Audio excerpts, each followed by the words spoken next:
Ya, publik menunggu kabinet kerja yang dijanjikan Joko Widodo Yusuf Kala segera diumumkan.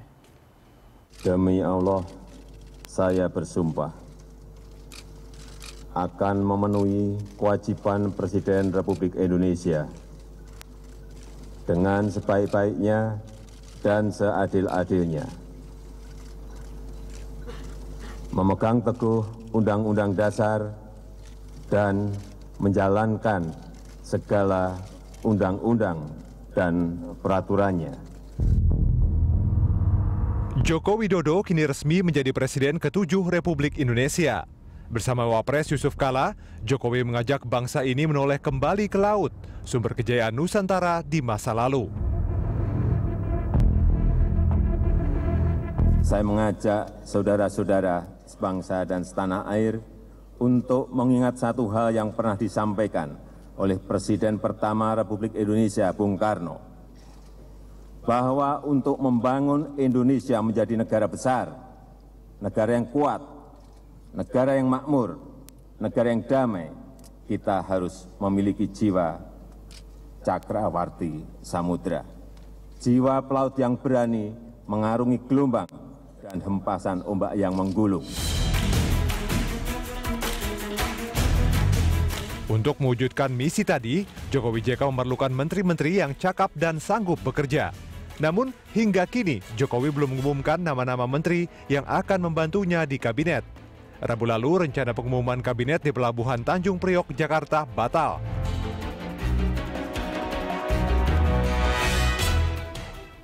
Kabinet tarik ulur, itulah topik The Headlines kali ini. Dan untuk membahasnya kami telah mengundang wartawan senior Tempo Bambang Harimurti, Arief Budi Susilo, pemimpin redaksi Bisnis Indonesia, juga Hedi Lugito, pemimpin redaksi Majalah Gatra, serta Don Bosco Selampung, pemimpin redaksi Berita Satu News Channel. Bapak-bapak, terima kasih sudah hadir di Berita Satu.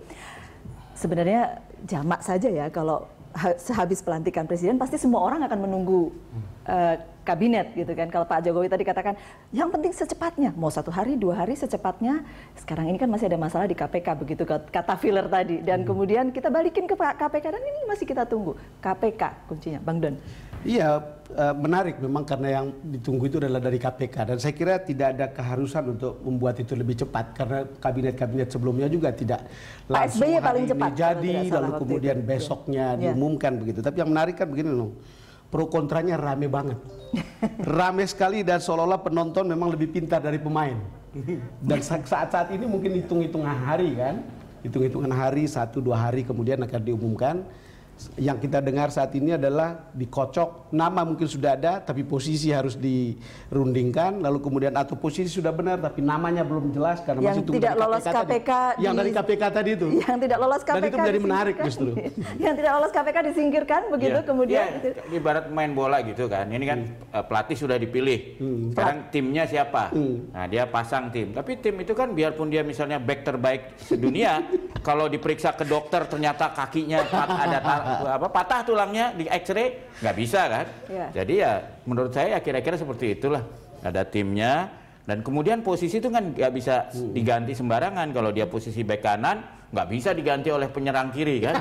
Jadi harus cari orang yang cocok sebagai itu. Jadi kalau di tes KPK, PPATK ini nggak lolos, ya harus cari lagi, dan menurut saya wajar aja sih karena ada waktu 2 minggu, kenapa terburu-buru juga itu. Iya, tapi ya orang pasti menunggu soalnya kan, betul. Tapi pasar bagaimana, Mas Arief? Iya, saya kira kita nggak perlu berspekulasi ya. Bagaimana format kabinet yang sekarang sedang disiapkan oleh Pak Jokowi. Kita beri kesempatan Pak Jokowi untuk menyusun komposisi kabinet yang terbaik, dan beliau melibatkan KPK, PPATK, kemudian juga berbagai masukan dari berbagai pihak. Itu saya rasa cara yang belum ada presidennya selama ini, dan itu saya kira cara yang relatif lebih baik ya daripada sebelum-sebelumnya. Mudah-mudahan ini akan memberikan kepercayaan yang tinggi kepada, mudah-mudahan menghasilkan tim sepak bola yang bagus begitu. Iya. Iya, Mas Edi. KPK sih oke. Jadi pekan ini perhatian bukan hanya ke Presiden Jokowi, juga ke KPK ya. Karena ada yang nuduh ini presidennya Jokowi apa Abraham Samad itu kan. Karena sempat bocor nama-nama yang bocor, itulah yang disayangkan oleh banyak pihak. Mestinya kan Presiden Jokowi mengirim amplop tertutup sejumlah nama. mestinya dikembalikan juga secara tertutup itu kan fatsun bernegara, berpemerintahan, mestinya begitu. Tapi saya nggak tahu sengaja dibocorkan atas perintah presiden atau KPK-nya memang sedikit agak kebablasan, gitu. Yang pasti inilah yang persoalan ini yang akhirnya menjadikan pelantikan presiden itu pelantikan menteri, kabinet ya, pengumuman kabinet. Ini sempat menjadi ketegangan di antara triumvirat, Bu Mega, Pak JK dan presiden gitu kan. Ini sempat jadi ketegangan di Selasa malam. Karena ketegangan ya karena nama-nama belum klik di antara. Bahkan Pak JK kan sempat bicara, kenapa nunggu KPK? Tolong dong, hargai dong, ini praduga tak bersalah, seperti itu kan. Itu kan, sehingga ada ketegangan di situ. Apa boleh buat, tapi bagi Presiden Jokowi saya kira sangat menguntungkan kan. Yang awalnya mungkin beliau itu tidak berkenan terhadap nama ini, ketika mengatasnamakan KPK, ternyata dibuang. Apalagi bocor gitu namanya, ya Bang Don. Saya kok merasa bocor itu blessing. Bocor itu blessing itu kenapa? Karena kemudian kalau KPK diam-diam, lalu kemudian taruhlah ke Jokowi juga diam-diam, lalu kemudian yang mau diketahui bahwa orang itu bersih atau tidak itu bagaimana? Nanti kalau diumumkan ternyata belakangan juga terbukti korupsi, misalnya ditutupi gitu, itu kan akan jadi soal, ternyata tidak jujur nih. Tetapi begitu dibuka, itu juga jadi menarik. Jadi itu bagi saya itu berkah. Kan yang menjadi menarik kan kalau kita lihat tahun 2004 atau 2009. Dengan asumsi diyakini bahwa yang bocor itu yang bocor itu benar gitu. Coba bayangkan begini, tahun 2009 itu kan fakta integritas, 2004 itu kan fakta integritas. Apa yang kemudian kita lihat hasilnya? Ada 3 menteri yang kena, ada ketua parpol yang juga kena. Saya rasa Jokowi tidak mau begitu. Memang ada yang bilang, udah hak prerogatif, kalau nanti 3 bulan ketahuan korupsi atau 1 tahun pecat.